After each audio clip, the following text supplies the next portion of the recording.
بسم الله الرحمن الرحيم منهاج المسلم درس نمبر 70 المادة الثامنة في الأذان والإقامة یاسی مصنف رحمۃ اللہ علیہ اذان اور اقامت کی جو تعریف ہے اور اس کے علاوہ جو اس کی کیا ہے کلمات وغیرہ ہے وہ ذکر کرتے ہیں۔ الاذان الاعلام بدخول وقت الصلاة بالفاظ مخاصة، خاص الفاظ کے ساتھ نماز کے وقت کے داخل ہونے کی خبر دینا۔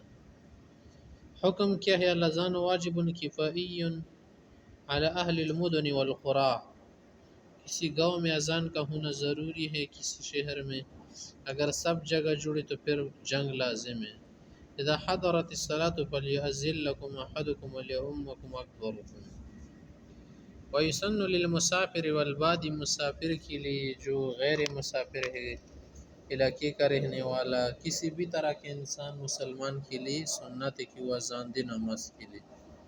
حدیث میں ہے جیسے اذا كنت فی غنمک وبادیتک فاذن بالصلاة فارفع صوتک بالنداء کی صیغۃ، اس کے الفاظ یہ ہے۔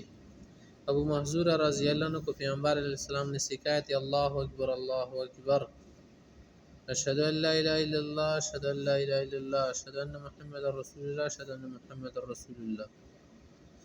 پھر جو ہے نا سمیت بقول شہادتین مرتين بصوت عال وہ ترجیع، پھر ترجیع بھی کر سکتے ہیں، ہمارے مذہب میں ترجیع نہیں ہے، بس یہ کلمات پڑھ لی تو پڑھ لی۔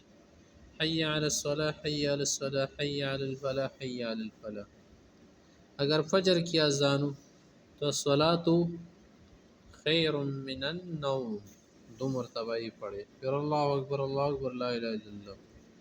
قال ابو محذور رضی اللہ عنہ ان النبی صلی اللہ علیہ وسلم علمنی الاذان، کہ پیغمبر صلی اللہ علیہ وسلم نے مجھے جو اذان سکھائی ہوئی تھی کہ اللہ اکبر اللہ اکبر اللہ اکبر اللہ اکبر، اشہد ان لا الہ الا اللہ، اشہد ان لا الہ الا اللہ، اشہد ان محمد رسول اللہ، اشہد ان محمد رسول اللہ۔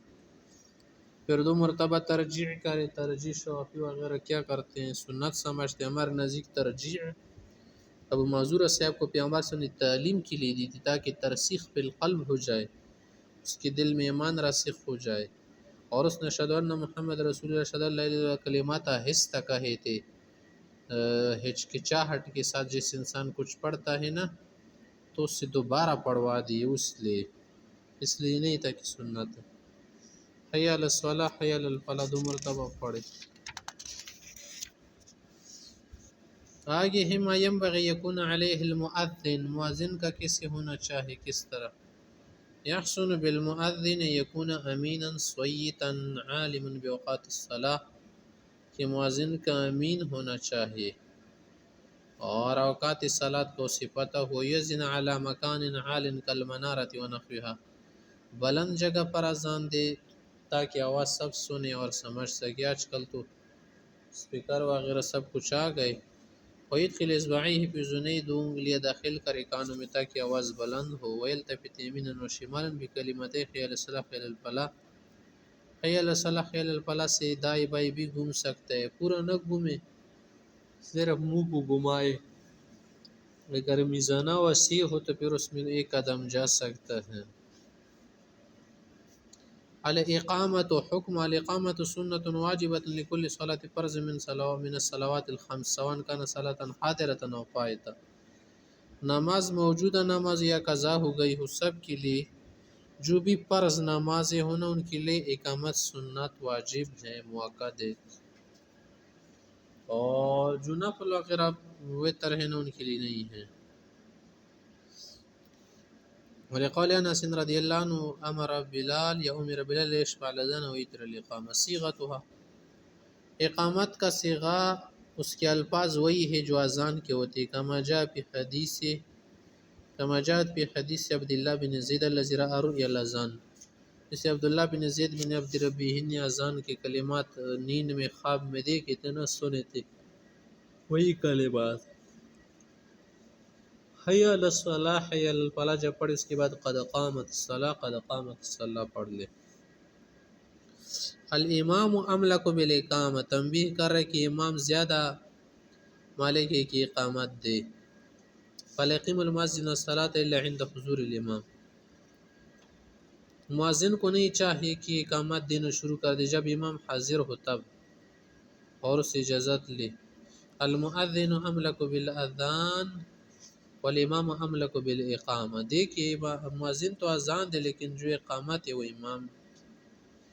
وفي سند مجموع غیر ان العمل به عند عامة الفقهاء، مگر عام علماء نے اس حدیث پر عمل کیا ہے، ولعل اعتزد بشاہد آخر، اس کے شاہد بھی ہے۔ اور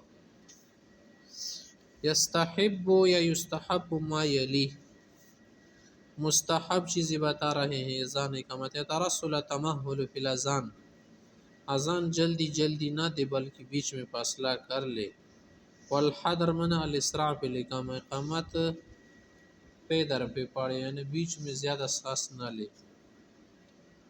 متابعت المؤذن والمقیم سرا، اگر کوئی آدمی اذان دے رہا ہے مقیم اقامت کر رہا ہو، اقامت کہہ رہا ہو، تو پھر دوسرا آدمی اس کے ساتھ یہ کلمات پڑھ سکتا ہے۔ مثل ما یقول المؤذن والمقیم الا لفظ حی علی الصلاح حی علی الفلاح، اس میں کیا پڑھے گا؟ لا حول ولا قوت الا باللہ پڑھے گا۔ قد قامت الصلاۃ جب پڑھے تو پھر پڑھے گا قامہ اللہ و ادامہ، صحیح ہے نا؟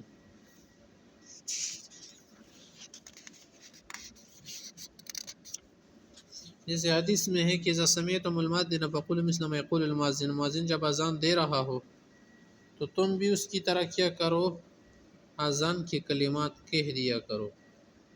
ثم صلوا علیہ فإن من صلی علیہ مرۃ صلی اللہ بہ علیہ عشرہ، جو درود پڑھے گا تو ظاہر ہے کہ پھر اس کا ثواب زیادہ پائے گا، 10 مرتبہ رحمت ہوگی۔